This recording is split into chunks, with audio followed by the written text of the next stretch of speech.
Bien-aimés frères et sœurs, vous connaîtrez la vérité et la vérité vous affranchira. Ça, c'est pas moi qui le dis, c'est la Bible qui le dit. Mais moi, je vous dis mieux. Vous connaîtrez la vérité historique, notamment celle de vos ancêtres kémites, et vous aurez une vision globale de ce que c'est que la vraie souveraineté politique. J'ajoute, vous reviendrez à la spiritualité africaine ancestrale et vous comprendrez les enjeux de l'indépendance économique. Et pour terminer, vous accepterez votre identité culturelle kémite et vous obtiendrez deux choses. La première, c'est la paix. La seconde, c'est le développement, à une condition. L'unité de toute l'Afrique noire, l'unité de tous les Noirs du monde entier. Otep à tous, bienvenue sur la chaîne des panafricanistes par essence, par conviction et par excellence. Celle des citoyens kémites par nécessité et obligation de combat. Nous sommes une chaîne qui n'est guidée que par nos ancêtres et rien que par les ancêtres qui appartiennent à l'égrégore du monde noir. Par conséquent, nous ne croyons en aucun Dieu venu de l'étranger. Toutefois, cette vidéo n'est aucunement destinée à inciter à la haine ou à la violence, car nous menons un combat qui est d'abord et avant tout spirituel, intellectuel et démocratique. Ensuite, il est politique, géopolitique et géostratégique. Contre l'impérialisme, le colonialisme, le néocolonialisme et l'endocoloniat, qui sont tous qualifiés de crimes contre l'humanité. Nous menons ce combat sur la base du principe fondamental que nous avons hérité de nos ancêtres kémites, qui est celui de la Mahat, c'est-à-dire solidarité, vérité et justice. Vous êtes donc en droit de connaître la vérité et nous avons l'obligation de vous dire la vérité, rien que la vérité, afin que justice soit rendue au continent africain. Et ça, c'est notre modeste contribution dans cette noble lutte en faveur de la souveraineté, la dignité, la solidarité et l'unité africaine. C'est exactement ça que nous appelons le panafricanisme. Bien-aimés frères et sœurs, nous allons revenir un peu sur le massacre sous faux drapeau à Karma au Burkina Faso. Quelles sont les motivations? Qui a intérêt à ce que l'armée burkinabé puisse être salie? Quels sont les objectifs à atteindre? Qui peut être à l'origine d'une telle situation? Nous avons vu le président Embalo Sissoko, président de la CEDEAO, sortir pour parler carrément de génocide. Eh oui. Donc, nous voyons que il y a une motivation. Nous savons que la France n'a jamais digéré le fait qu'elle soit expulsée, son armée puisse être expulsée du Mali et du Burkina Faso. Et elle cherche à y revenir par tous les voies et moyens, y compris par une intervention de l'OTAN ou de l'Organisation des Nations Unies. Ils veulent une décision du Conseil de sécurité, ce qui n'est pas probable parce que c'est aujourd'hui, je suis sûr que la Chine et la Russie ne vont pas se laisser faire. Mais ils peuvent intervenir dans le cadre de l'OTAN ou de l'Union européenne. Qu'est-ce qui se passe exactement au Burkina Faso? Dites-moi, est-ce qu'une armée professionnelle, quel est l'intérêt d'une armée comme celle du Burkina Faso, qui est en train de se battre corps et âme pour essayer de ramener, rétablir la sécurité dans le pays? Quel est son intérêt d'aller massacrer des femmes et des enfants? Et nous savons aussi que, par tradition, que le militaire africain responsable ne fera jamais de tels massacres. Jamais. On a beau critiquer nos armées, on peut les qualifier de tous les mauvais noms, de tous les crimes possibles, mais pas celui-là. Ceux qui ont cette méthode d'opération, ce sont toujours les terroristes. c'est ce qu'ils ont fait partout dans tous les pays.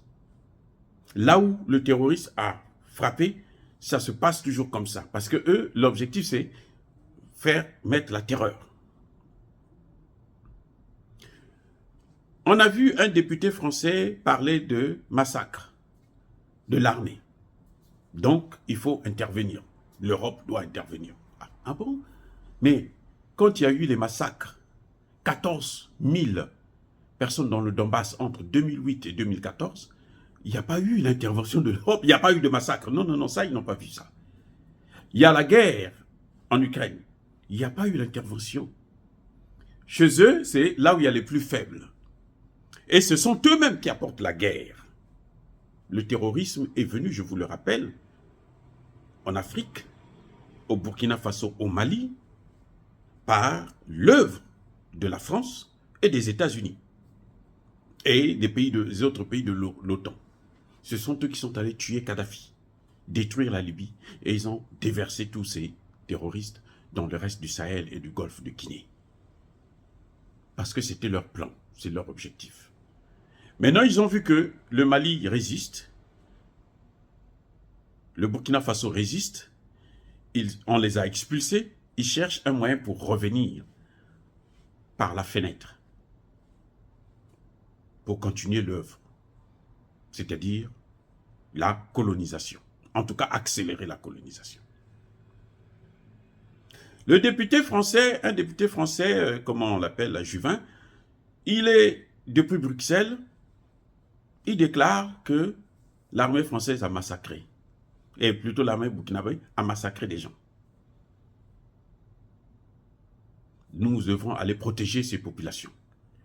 Il veut faire croire à un Africain, comme vous, comme toi et moi, que lui, il aime plus les Burkinabés que Ibrahim Traoré, que les militaires Traoré qui sont là, qui ont mis leur vie en danger, que toi et moi, qui parlons, qui souffrons, parce que je suis sûr que vous êtes comme moi, nous souffrons tous de voir l'Afrique toujours dominée, écrasée par ces mêmes Occidentaux. Eh oui, c'est un député qui décide comme ça. Et la seule preuve qu'il a, c'est qu'il portait des uniformes de l'armée burkinabé. Oh, bien aimés frères et sœurs. Mais l'uniforme de l'armée burkinabé, n'importe qui peut l'avoir. Eux, ils ont tout. Ils ont des machines, ils fabriquent. Ce sont eux qui fabriquent ces choses. Ils peuvent en fabriquer pour donner à des terroristes, aller faire le massacre, et puis nous, on viendra vous couvrir, et nous, ça va nous donner l'occasion d'intervenir. Ils ont vu que la décision, le député, et on a tapé dessus, hein. Qu'est-ce qu'ils vont faire? Ils vont sortir leur joker. Un autre idiot, Embalo Sissoko, le président de la Guinée-Bissau et président en exercice de la CEDEAO. Il veut dire, lui il dit carrément, il ne se cache pas, il ne va pas par quatre chemins, c'est un génocide et les auteurs vont être traduits en justice. Donc il faut s'attendre à ce que demain, l'autre voyou qui est à la CPI puisse établir un mandat d'arrêt contre Traoré, contre son premier ministre, contre des chefs militaires burkinabés. L'objectif est de démoraliser, démobiliser les militaires burkinabés. Aussi simple que ça. Mais ce que ces Occidentaux n'ont pas compris, c'est que nous sommes allés dans leurs écoles, nous connaissons maintenant comment ils fonctionnent. Ils ont des moyens pour nous torturer, pour nous tuer, pour nous piller, pour voler. Ils ont des complices parmi nous, nos frères et sœurs, qu'ils manipulent, qu'ils utilisent pour venir témoigner, comme ils l'ont fait avec Gbagbo. On a pris Gbagbo, on l'a amené à la CPI, alors que les crimes ont été commis par Alassane Ouattara et Guillaume Soro. Parce que ce sont les deux qui se sont battus, à l'évidence. Si ce n'est pas Gbagbo, eux-mêmes, ils ont reconnu que ce n'est pas lui. Donc, ça ne peut être que Alassane Ouattara et Guillaume Soro. C'est tout. Et derrière Alassane Ouattara et Guillaume Soro, vous avez les Français. Vous avez les Américains. Vous avez les pays européens. Vous avez tous ces pays de l'OTAN.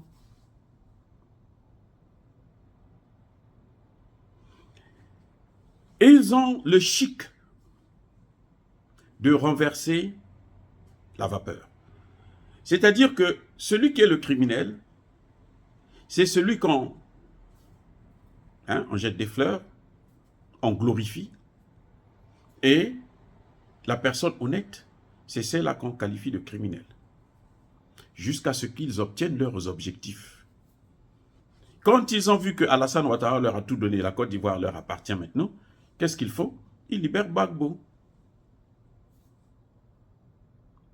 Ils l'ont fait aussi en Guinée pour placer Alpha Condé, pour chasser, comment vous l'appelez, Dadis Camara. Ils ont habillé des hommes en uniforme qui sont venus tirer sur la population. Et on a tout pris, on a mis sur le dos de Dadis Camara. Jusqu'au moment où nous parlons, il y a des Guinéens qui pensent que c'est Dadis Camara qui a commis les crimes. Alors que Dadis Camara n'est pour rien. Eh oui, l'objectif justement, c'était de salir Dadis Camara pour l'affaiblir puisqu'il était candidat à l'élection présidentielle. Mais tout récemment là au Tchad, oh bien-aimés frères et sœurs, tout récemment là au Tchad, maintenant on sait que ce n'est pas l'armée tchadienne. Ou ce sont, s'il y a parmi eux, il y avait des militaires, ce sont les militaires qui travaillent pour la France, les États-Unis et les autres, qui ont tiré en novembre dernier, en novembre, je ne sais pas, 2022, qui ont tiré sur la population, sur des pauvres enfants de 11 ans. Nos militaires, les militaires africains, ils ne font jamais ça. Quand vous voyez comme ça, soit c'est un militaire qui a été payé par la France et ses alliés, ou soit c'est un terroriste. Nos militaires, ils n'interviennent pas n'importe comment, surtout pas pour tuer des femmes et des enfants. Ça, c'est pas notre culture. Vous voyez, c'est-à-dire que ce qu'ils font, ils ne comprennent pas que ce n'est pas notre culture.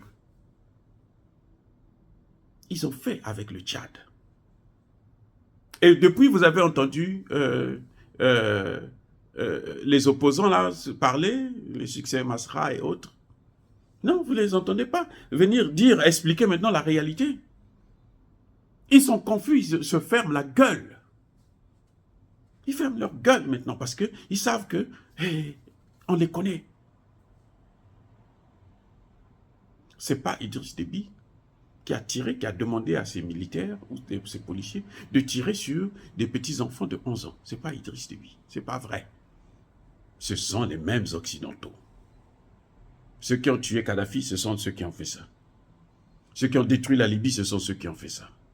C'est leur jeu, c'est ce qui leur donne le plus de joie. Parce qu'ils aiment ça quand ils font couler le sang des Africains. C'est incroyable de constater de telles choses. Et ils veulent nous divertir. On veut intervenir. L'objectif, c'est affaiblir le gouvernement, afin que le gouvernement puisse céder des contrats, accepter leur présence sur le sol, ainsi de suite. Ce que vous voyez là, quand vous avez entendu le député parler, vous entendez Sissoko parler, c'est en liaison avec le général du Nigérien, là, Tarka ou quelque chose, qui dit que le Mali et le Burkina Faso doivent payer sa chair. Le terroriste continue à frapper. C'est la même chose, c'est-à-dire que qui va leur faire payer ça? Ce n'est pas les terroristes, puisque les terroristes sont en train de les maîtriser. Ceux qui vont leur faire payer ça, ce sont les Occidentaux.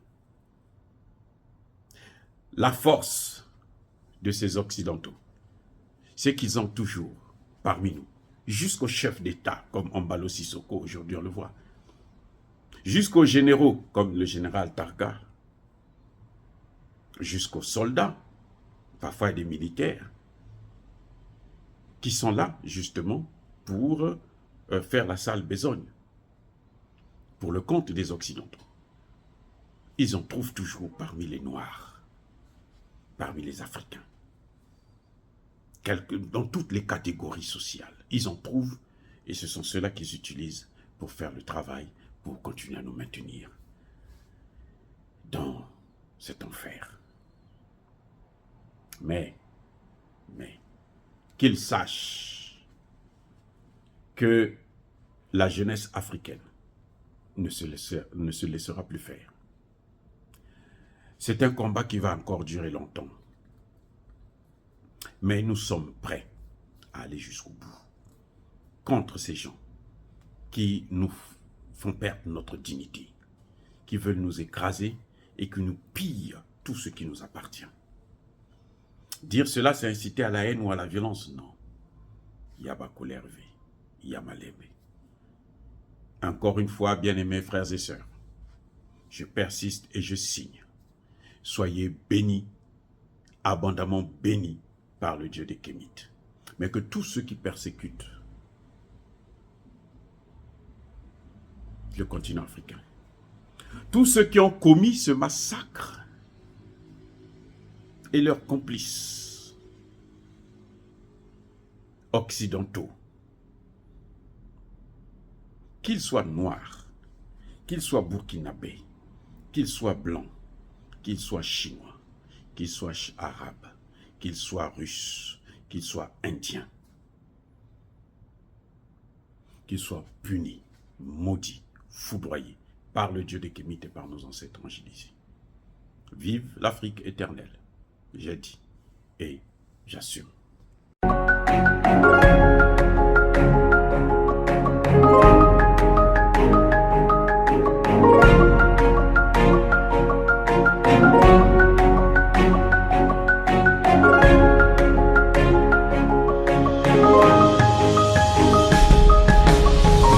Eux, ils marchent par la foi et non par la vue.